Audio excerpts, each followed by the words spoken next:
मनाजिले Karbala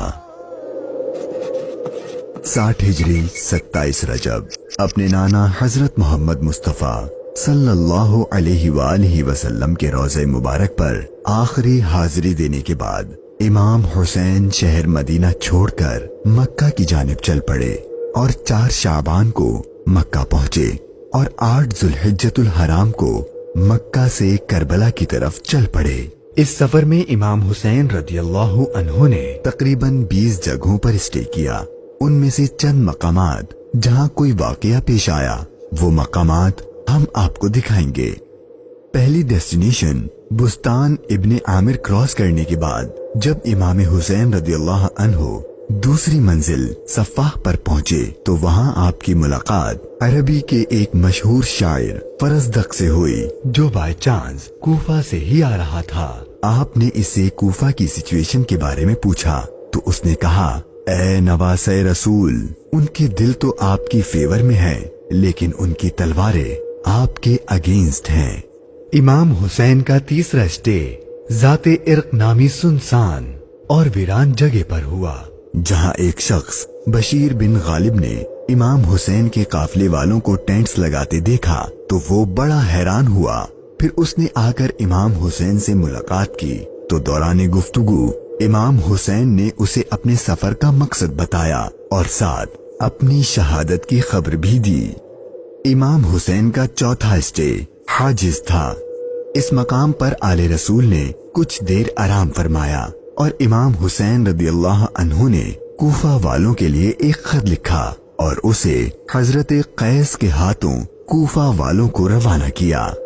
5वीं मंजिल बाजुल उयून और 6ठी मंजिल खुजैमिया को क्रॉस करके इमाम आली मकाम जब 7वीं मंजिल जरूद पर पहुंचे तो आपको जुहैर बिन अल कैस नामी शख्स मिले जो कि हजरत उस्मान गनी के करीबी लोगों में से थे और हज अदा करके आ रहे थे। उसने जैसे ही इमाम हुसैन से मुलाकात की तो उसने अपने घर जाने के बजाय इमाम हुसैन का रफीक सफर बनने को प्रेफर किया।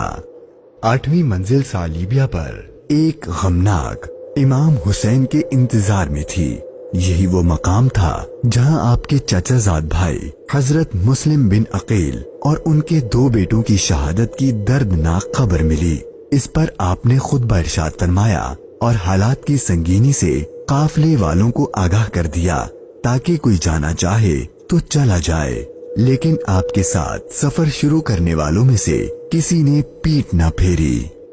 मुश्किलात में इजाफा और जर्नी डिफिकल्ट होती जा रही थी क्योंकि इब्ने जियाद गवर्नर कूफा को इमाम हुसैन के आने की खबर मिल गई थी और उसने अपने बहादुर और माहिर कमांडर हुर को 1000 का लश्कर देकर इमाम हुसैन को गिरफ्तार करने भेज दिया।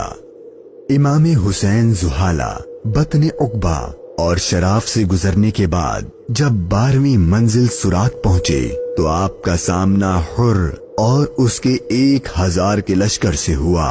इस रेगिस्तानी इलाके में हुर और उसके लश्कर वालों का प्यास से बुरा हाल हो चुका था और उनके पास पानी भी नहीं था तो इमाम हुसैन ने उनको अपने हाथ से पानी पिलाया। फिर आपने उनके सामने तकरीर की और जब आप जोहर की नमाज पढ़ने के लिए खड़े हुए तो आपके काफले वालों के साथ हुर के लश्कर ने भी आपके पीछे नमाज पढ़ी। 13वीं मंजिल कादसिया, ये है टर्निंग पॉइंट। इमाम हुसैन रदियल्लाहु अन्हु को जाना तो कूफा था लेकिन आपने रास्ता तब्दील कर दिया और आप करबला की तरफ चलना शुरू हो गए। इमाम हुसैन अपनी मंजिल शहादत की तरफ सफर करते हुए मुगीसा, उज़ीबुल हिजानात, बैदा और जू हुसम के बाद जब 18वीं मंजिल कसरे बनी मुकातिल पर पहुंचे तो शाम हो चुकी थी।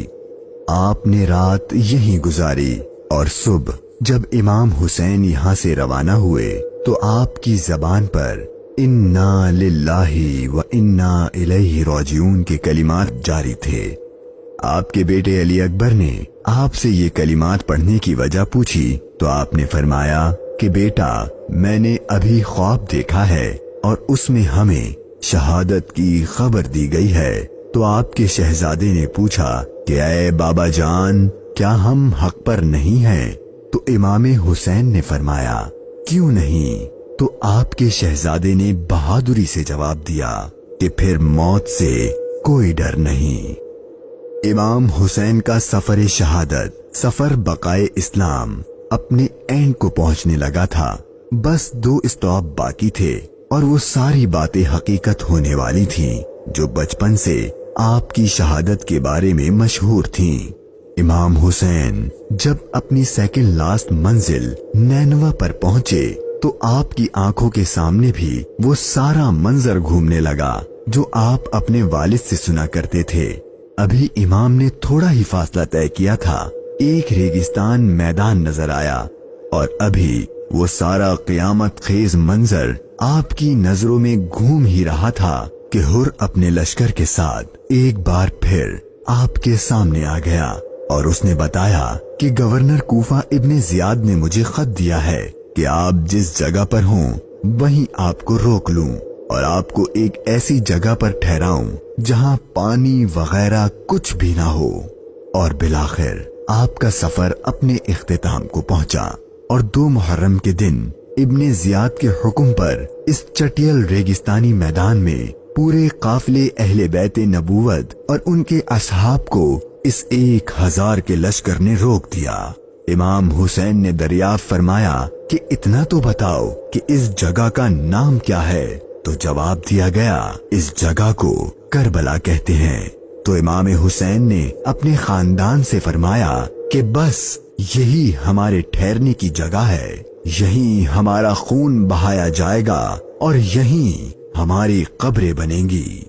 یہاں یزیدی فوج کی گستاخیاں دیکھ کر امام حسین کو سب سے پہلے روکنے والے حضرت حر رضی اللہ عنہ امام حسین کی بارگاہ میں معافی مانگ کر حاضر ہوئے اور اپنی جان آپ پر قربان کر دی۔ یہی کربلا کا میدان آپ کے طویل سفر کی 20ویں اور آخری منزل تھی، اور 8 دن بعد اہل بیت اطہار پر ظلم و ستم کر کے آپ پر اور اہل بیت پاک پر پانی بند کر کے آپ کے ساتھیوں کو بھوک اور پیاس کی حالت میں شہید کر دیا گیا، اور 61 ہجری 10 محرم یعنی عاشور کے دن تپتے صحرا 3 دن کی بھوک اور پیاس اور سجدے کی حالت میں امام حسین کو شہید کر دیا گیا۔ انا للہ و انا الیہ راجعون۔